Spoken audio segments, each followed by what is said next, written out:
all of us are collaborating on the Clean Air Action Plan, or CAP as we call it.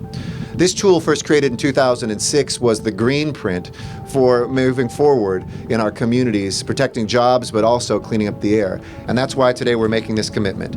Together we will arrive at a document that lays out goals that are bold, but absolutely worthy of our effort.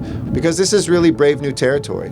We're talking inside privately. We'll set these goals and there will be setbacks, but if we don't keep pushing and if we don't have those goals, we'll never get there. I know most of you, like I, can remember what the air actually looked like just 10 years ago, 20 years ago, and the work that has happened from the environmental side over this last decade in particular through the ports has produced the kind of air quality that we have today and that we can see today in the sky here in San Pedro.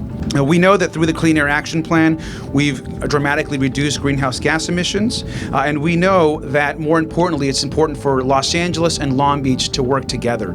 This is why today's update in the San Pedro Bay Port Clean Air Action Plan is so important, because it's another step towards a zero emissions Port of Los Angeles and Port of Long Beach. This port complex, the nation's #1 port complex, has accepted that leadership and has worked with our environmental partners, our labor partners, and our industry partners in moving forward towards environmental sustainability and economic prosperity, not only just for the local communities, but for the region and the nation as a whole. While we have demonstrated great success for more than a decade in terms of reducing air emissions while simultaneously increasing cargo movement and jobs, all of us here today recognize that there is much more work to do.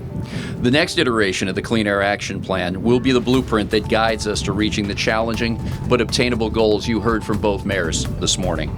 And so in signing this declaration, we commit to a clear timeline for creating the CAP, for implementing the CAP, to innovating through catalytic pilot projects, and pursuing bold goals for our economy and for one another. And by doing that, we can look back on our time and say, we did something great for this great port, for our great cities, for this great country, and for this beautiful world.